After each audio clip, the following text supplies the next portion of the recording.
The Baryonyx was a dinosaur that was under the radar for a long time before making a grand entrance in Ice Age 3, followed by another unforgettable appearance in Jurassic World Fallen Kingdom. Although both movies distorted what it was really like, it helped make it one of the more famous dinosaurs, and rightly so. It first came to the attention of paleontologists in 1983, after a fossil enthusiast discovered a claw and some bones in the Smokejack's pit in the Weld Clay Formation in England. The remains were brought to paleontologist Alan Cherig, who recognized it belonged to a theropod. He ordered an excavation of the pit, which revealed more remains, recovering about 65% of the skeleton. With this, Cherig and his colleague Angela Milner realized they were dealing with a new genus and species, and in 1986, they created the name Baryonyx, meaning strong claw, and gave it the species name Walkery, a nod to the man who discovered it. After this, more remains were found in the UK, as well as Iberia, helping scientists establish a fairly good idea on the nature of the Baryonyx. It was a theropod of medium size that is estimated to have been between 7.5 and 10 meters, or 25 and 33 feet in length, while reaching 2.5 meters, or 8.2 feet in hip height, and weighing between 1.2 and 2 tons. Its size makes it a medium-sized spinosaurid, the family to which it belonged. And like other spinosaurids, it also had a very unique and special skull. The Baryonyx's skull in its entirety was about 91 to 95 centimeters, or 36 to 37 inches long.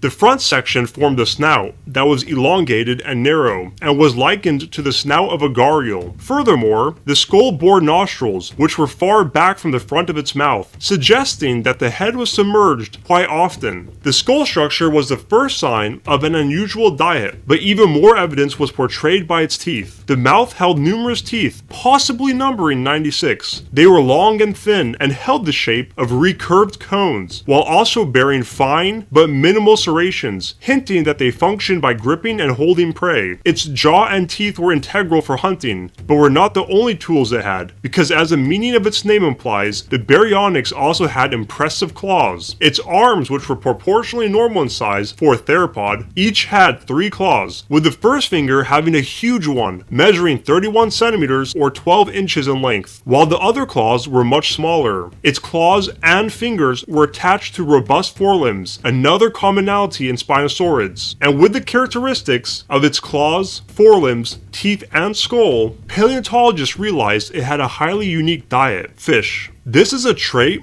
that is actually uncommon in dinosaurs. In fact, the Baryonyx was the first theropod dinosaur confirmed to have been predominantly a piscivore. In 1997, the stomach contents of a Baryonyx provided direct evidence containing the remains of an ancient fish, the lepidotes. Afterwards, there were no arguments on whether it ate fish, but on how it obtained the fish was another story. Cherig believed that the Baryonyx caught medium and large fish by standing on the water's edge and spearing them with its large claws before depositing the fish into its mouth. This is arguably the most popular theory, however, others have challenged it, with some suggesting that it would sideswipe the fish with its mouth and only after impale them with its claws, and then use the claws like a kebab skewer. There were also other ideas on how it hunted, as another peculiar find in the stomach contents was a dinosaur, a juvenile iguanodontid. The discovery that it also, at least in part, conceived other dinosaurs led to a mix of theories, with some believing it was both an active land and aquatic hunter, while others thought it did hunt fish but did not actively hunt terrestrial dinosaurs, rather scavenging them. Those who believe the iguanodontid was already dead suggest that the Baryonyx's mouth was too weak to hunt, and that its claws were better designed for handling fish, not bringing down large prey. However, those who theorize it did also actively hunt land animals propose that the arms and claws were powerful enough to handle fish and bring down large prey by tearing them apart with its enlarged claw. The rest of its body was also quite unique, as some believe that its body was designed for a semi-aquatic life. It's commonly thought that Spinosaurids in general spent long durations submerged, and a study on Baryonyx found that its bones were structured in a way that would allow it to dive underwater, aiding this theory. Its muscular legs and powerful tail could have been used as its main source of locomotion. Furthermore, one partial skeleton was found with an elongated neural spine, similar to the elongation found in other Spinosaurid spines, although less developed. Some paleontologists think this spine would have formed a hump, which it would have used for mobility in the water, or for thermal regulation and display purposes. Hump or not, it's clear that with its claws, arms, and jaw, the Baryonyx was well equipped for its habitat, the UK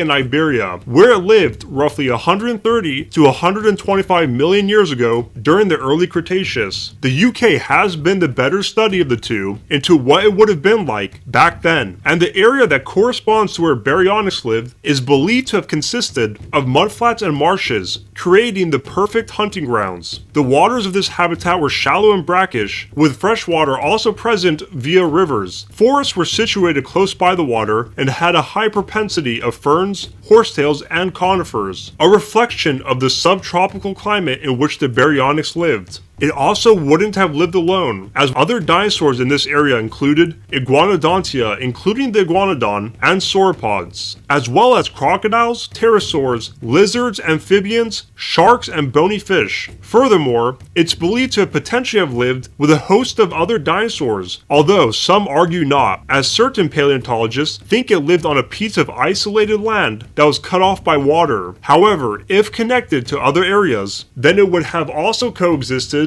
with Hypsilophodon, Valdosaurus, the Ornithopsis, Euchomeritis, Chondrosteosaurus, and Polacanthus. Additionally, it wouldn't have been the only theropod, as the formation has yielded a host of others, 8 and counting, which included Neovenator, Eotyrannus, Aristosuchus, Ornithodesmus, and even 2 other Spinosaurids, the Rhiperovenator and Ceratoseucops, which were comparable in size to the Baryonyx. It's believed that the climate of the time would have benefited a carnivorous theropod, and specifically one with a piscivore diet, explaining the high number of Spinosaurids. Despite potentially living with an abundance of other predators, it's believed that the Baryonyx would have for the most part been left alone, as paleontologists think that each had their own niches, and for the Spinosaurids, a niche within a niche, perhaps preferring to hunt during different times of the day, or having their own select parts of the habitat to themselves.